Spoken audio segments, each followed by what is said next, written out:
I want to play a little game. Where do you think I acquired these DVDs for this obscure John Barrett trilogy from 1972? Where do you think I got it from? Do you think I got it from the Michigan Library? No. Do you think I streamed it on Amazon Prime? I don't support Amazon. No, I had to get this from Video Exclusive. Thankfully, they happen to have this trilogy that says Shintaro Katsu playing the extreme opposite of Zatoichi the Blind Swordsman. Hanzo the Razor Trilogy.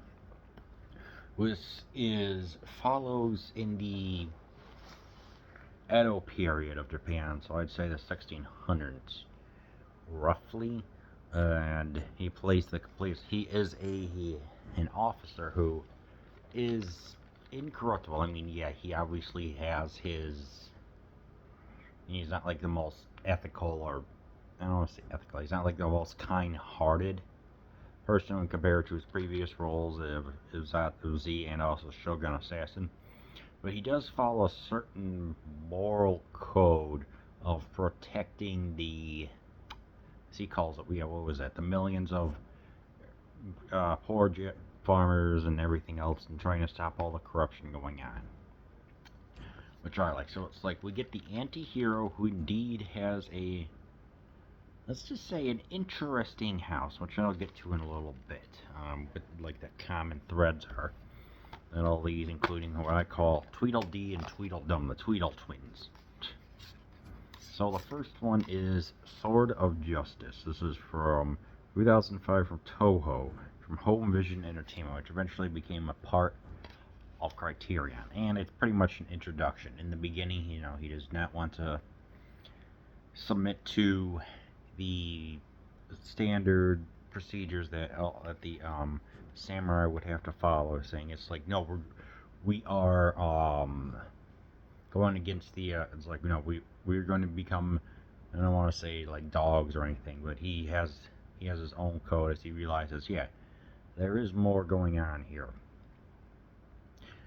And what follows is that he has to find some corruption going on. He's like talking to all the priestesses and everything else. So it's like, obviously he follow the trail of what is happening here. In the first half, we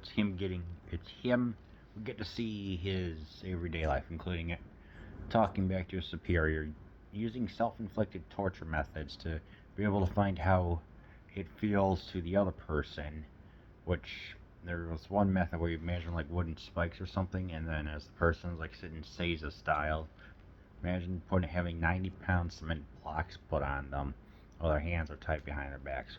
Holy crap, yeah, and he actually did that, obviously. They were probably like maybe 2 pounds at the most, so for the sequence. So I'm just looking at like, what the heck? This performance is absolutely off the walls, but in the best way possible. So we do get to see a lot from going on here. The first one is the standard not revenge tale, but the way how he's able to soothe the ladies after seeing his absurdly large penis. That is roughly, what I would say, 30 centimeters. And I'm just like, what the heck? So, it's like him finding a superior. All the meanwhile, he has the Tweedle twins, D and Dumb, that help him out, which, oh my word. One way how he is able to extract information from the ladies is he gets them bound, wrists are behind and tied behind the back, and then he takes them inside like what a net is, and then he has twins raise and lower. Well, the meanwhile he pleasures the ladies, and they start to become putty in his hands, and he manages to extract the info of who's paying for what. So yeah, first movie is pretty good, but it feels like I don't want to say a standard revenge tale, but it was in the blueprint for the second one that was my personal favorite, just because it felt like everything, like it was taking the what was already established on the first one and doing it more as there is a priestess or whatever that is taking some of her students and pimping them out. And I'm thinking to myself, what the heck? Like, what is going on here? In the beginning, we get to see a lord that's walking across a treasurer that's walking across the bridge, and in polite society in Japan, you would bow and move out of the way for him and his retinue, you know. But he won't, because he's already trying to charge after two thieves or whatever. And I'm thinking to myself, that's pretty brazen right there. But that goes, you know, he won't use like the honorifics of san, and you know, chan for kids, san for like your boss or something like that. So thinking, yeah, he's gonna come back. So then when he has to follow, like when he sees they when he sees like some a deceased body, saying like, yeah, there was an abortion going on. Lo and behold, it leads to a Miko, a maiden. It has the I don't know, like little little extension device thingy. I don't know what it's called, to help them with blessings. Think of it as kind of like how a godmother would have a fairy wand, like have a wand. Kind of think like that, except for use for like spiritual cleansing or something. And in the meanwhile, it's like, yeah, what's going on? She gets pleasured. And then it's discovered they go to a priestess or whatever who's raising concubines or something. I forgot. But then, yeah, saying, hey, money is being extorted, given to the lord that from the treasure that was from earlier. And I'm like, yeah, I can definitely see that one coming. So I'm just like, all right. And what follows is what feels like a natural showdown, you know. Natural showdown of the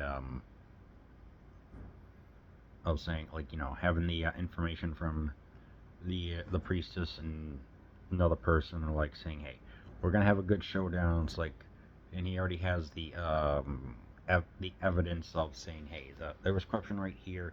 The eyewitnesses who will produce testimony, and eventually the Lord gets taken away. But we also get to see like the structure of the structure slash hierarchy of like the people in the north and south who will watch over the city, the treasurer, like the mayor, and other things like else, aka people you really don't, people that abuse their powers, and also are usurers, usurers, one who will give money out in kind of dubious ways, if I'm not mistaken what the word is. I'm like, yeah, definitely him. So we get a nice, good ending.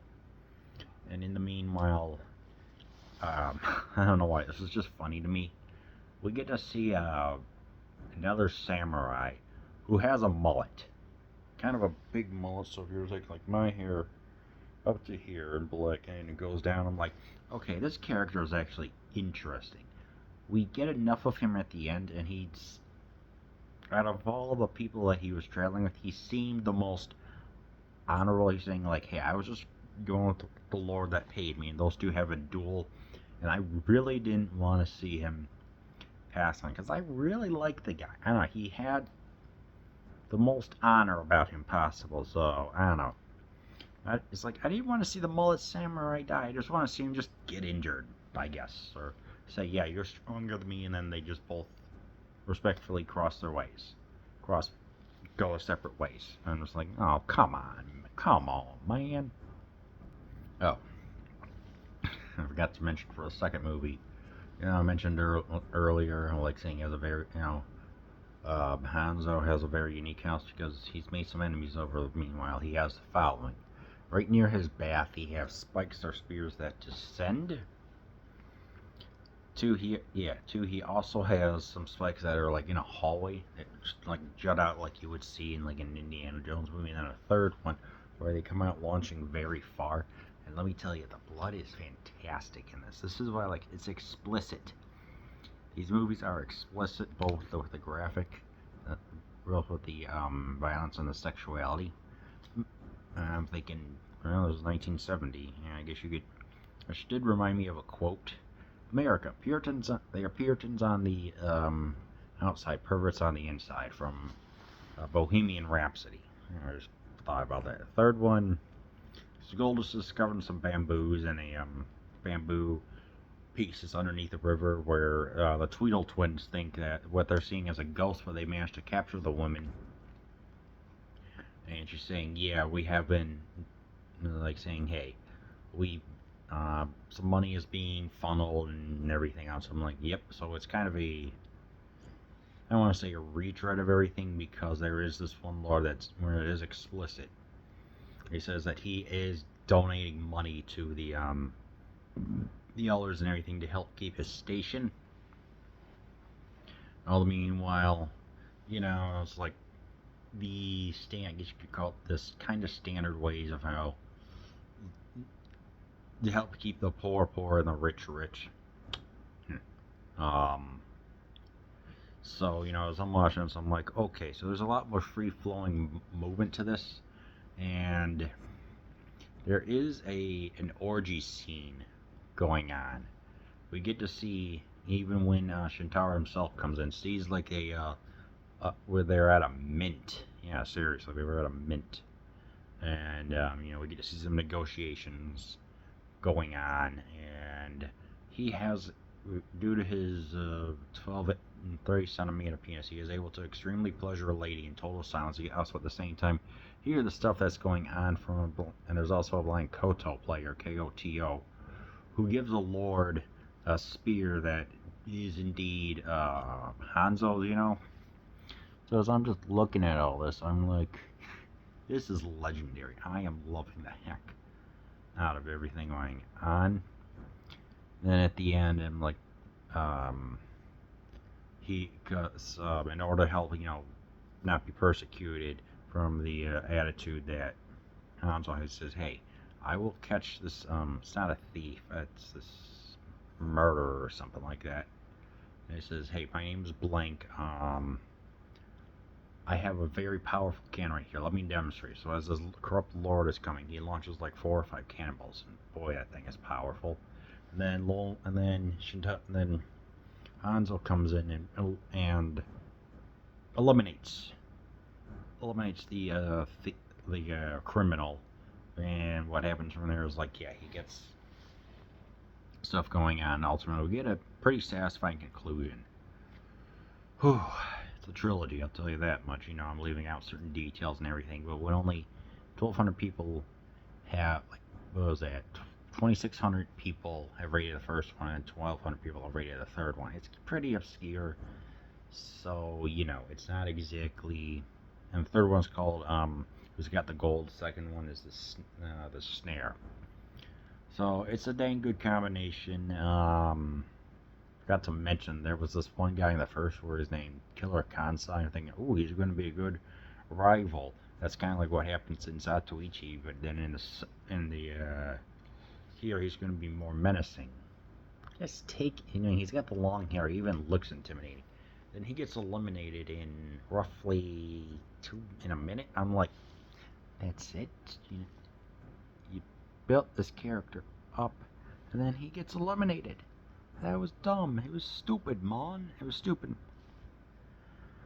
I don't know. It's like, yeah, obviously, this, obviously,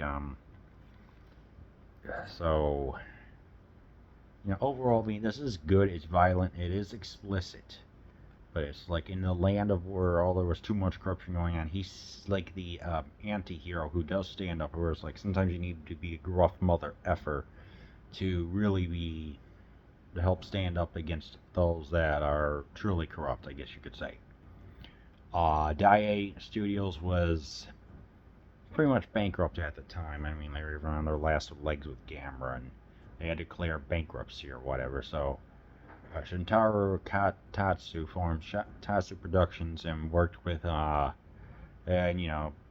teamed up with Toho. So yes, this is a Toho co-production, and they made something that is truly remarkable in a way. I really can't think of any, like, other Chanbara or samurai movies, or heck, even dramatic pieces that are this explicit.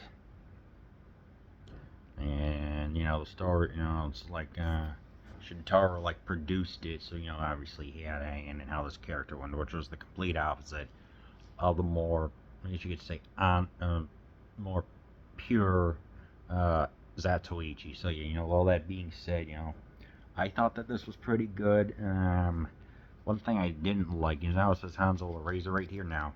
Imagine that, like, if you had, like, the little Porky Pig, you know, at the end of all of Merry Melodies, Looney Tunes episode, you know, the little spiral of Porky Pig. Yeah, that's all, folks. Imagine that was spinning like this. Meanwhile, this was stationary, but then it was coming in and going like that. The nincompoops who decide that, well, may their bacon crisp for the next 2 years for that stupid decision. Yeah. So that nincompoop at HVE, I hope you have the lousiest breakfasts possible as a result. But yeah, you know, despite all that, if you want to see something different, what does capture more of the truth that was going on with the samurai, especially in the second one right here, where there's the second or third one, there's a truly bloody scene of just deceased bodies, then yeah, I actually do recommend you watch Hanzo the Razor Trilogy.